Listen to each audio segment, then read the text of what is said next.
Olá, amantes de séries! No vídeo de hoje eu vou falar um pouco sobre se estão ou não cancelando tudo mesmo por aí.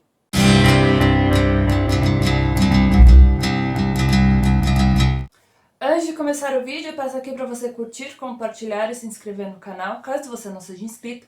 Também acessar as redes sociais e o site, que estão todos linkados na descrição, porque por lá você recebe as principais notícias do mundo da TV, do cinema, dos livros e dos games. Antes de mais nada, também é bem importante deixar frisado que essa aqui é uma minha opinião sobre os mais recentes desenvolvimentos sobre a questão dos cancelamentos de séries ao redor de plataformas, canais e tudo mais. Então não leve tudo tão ao pé da letra e também faça a sua pesquisa, faça faça a sua própria opinião valer e disserte um pouco também sobre o que você acha que pode estar acontecendo. Antes de começar devagar mesmo sobre essa questão dos cancelamentos, eu deixo aqui frisado que é uma opinião minha, né? A opinião é composta somente por mim, não tem, porém, toda baseada em dados, em algumas questões avaliadas desde 2020.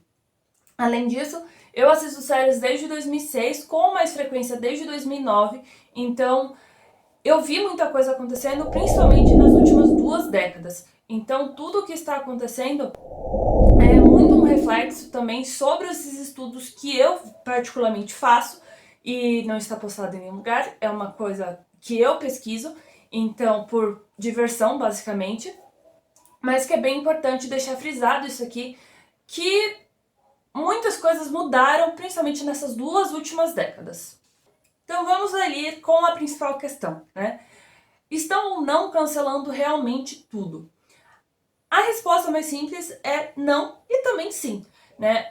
Sim, estão cancelando realmente bastante coisas, principalmente nas últimas 2 meses foram muitos cancelamentos registrados dentro do mundo das TVs, né? Dentro do mundo das plataformas de streaming.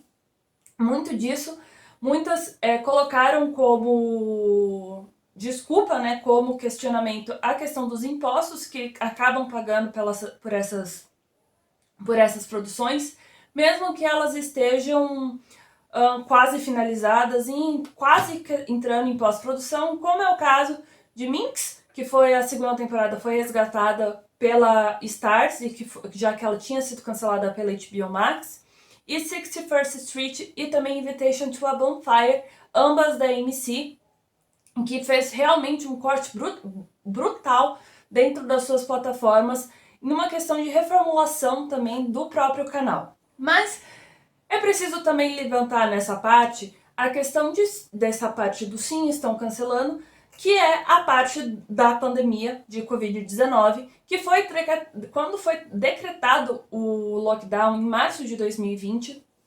É importante colocar aqui que muitas dessas plataformas elas não sabiam até quando iriam durar exatamente esse lockdown. Primeiro seria 30 dias, depois passou para 60 dias e foi indo até abrirem com restrições em agosto. Nesse começo, então, do decretado do lockdown, Netflix, por exemplo, cancelou The Society, que tinha sido recentemente, né, tinha poucas semanas conquistado a segunda temporada, e também Glow, que estava já no começo da produção da quarta e última temporada. Essas duas séries, é importante também frisar que o cancelamento delas se valeu muito, não somente por causa de audiência, que talvez não se fosse valer, no perímetro, lá no parâmetro adotado pela Netflix posteriormente, mas principalmente porque lidava com muita gente, muitos figurantes em cena.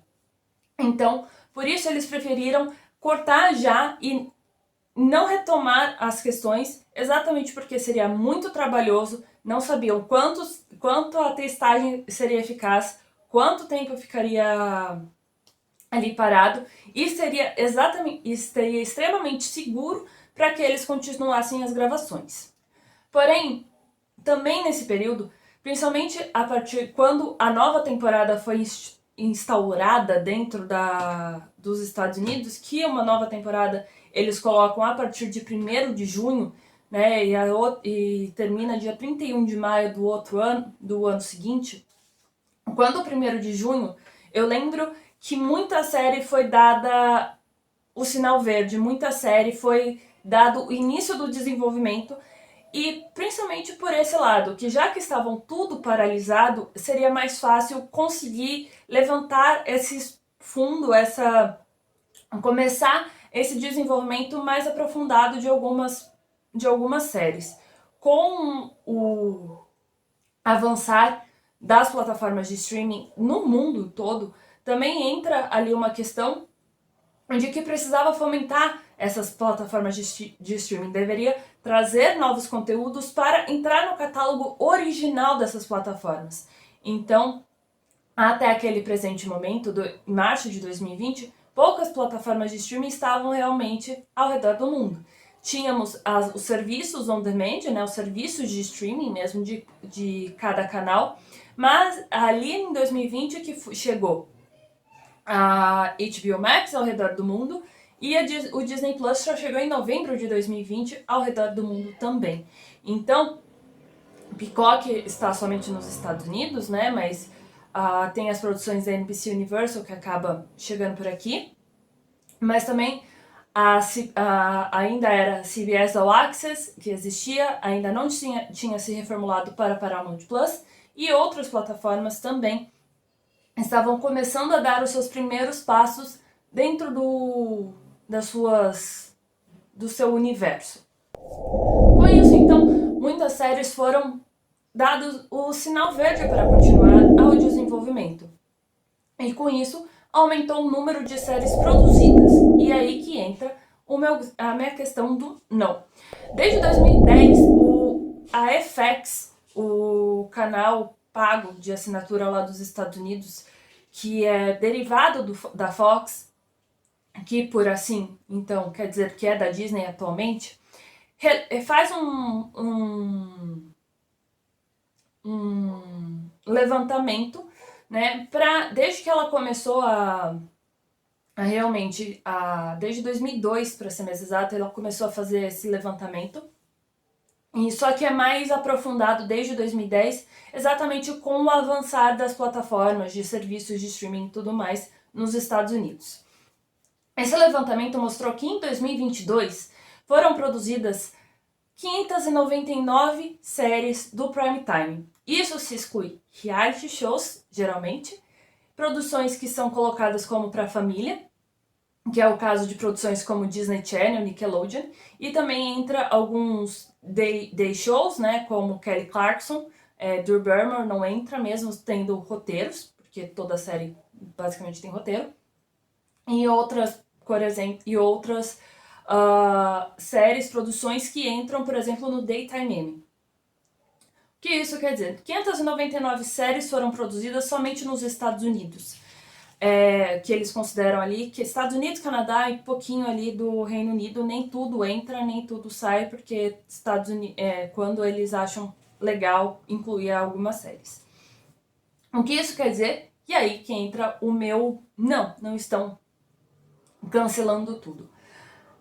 O número aumentou. Se em 2010 era uma média de, 200 séries mais ou menos por ano, desde então vem aumentando muito.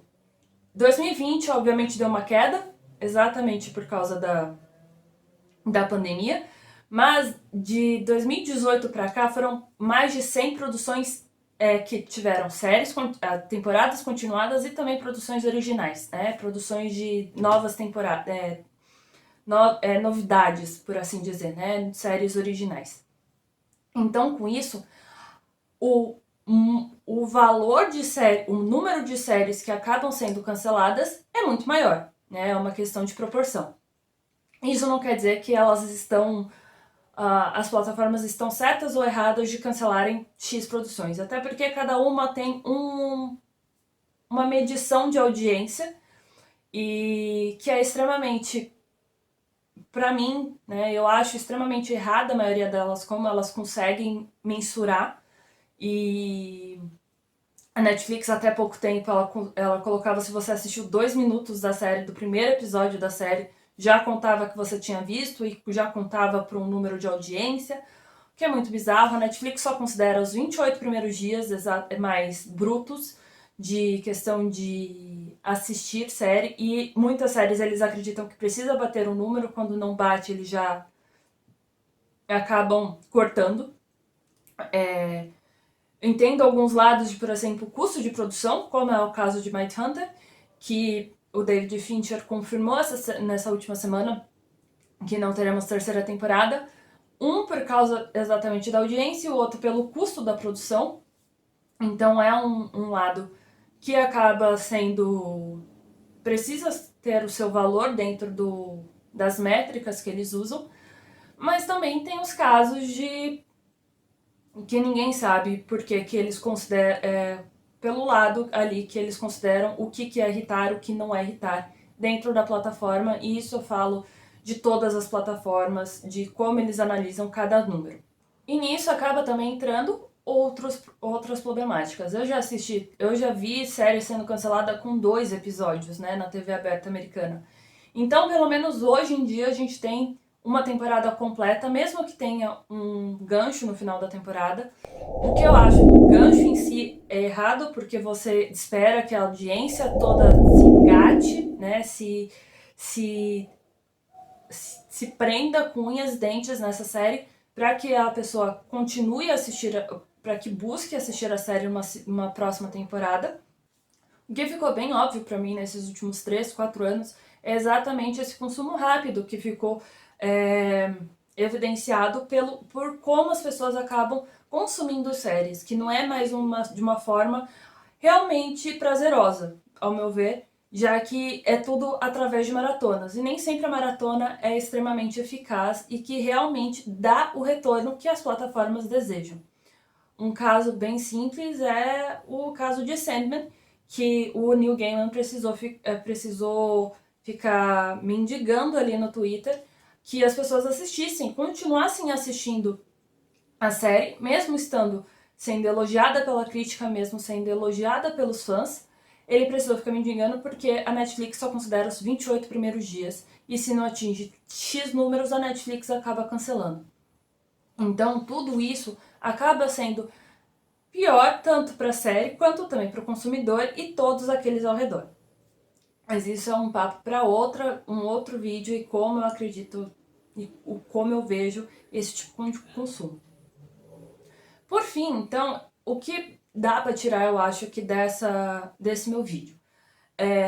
O número sim está alto de cancelamentos, mas é principalmente devido à grande alta de plataformas de streaming, de plataformas em geral, não só de streaming, mas também plataformas, quando eu digo, lugares a se assistir séries. Então tem as TVs abertas norte-americanas, tem as TVs por assinatura, né, os canais pagos, e também os canais por plataformas de streaming. Então tudo isso acaba elevando o número de séries e, por fim, por si só, acaba elevando o número de cancelamentos.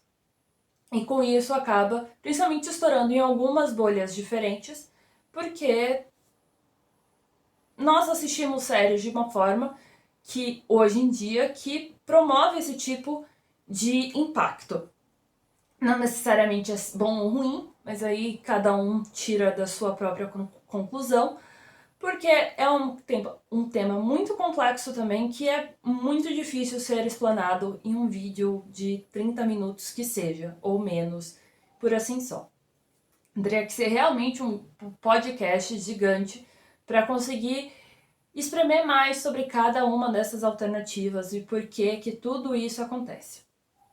O vídeo de hoje fica por aqui, eu espero que você goste, que você curta, que você compartilhe, que você comente aí se você acha, o que você acha disso tudo, né? Não deixe de curtir, compartilhar, seguir as redes sociais e o site, estão todos linkados na descrição, porque por lá você recebe as principais notícias do mundo da TV, do cinema, dos livros e dos games, e até a próxima!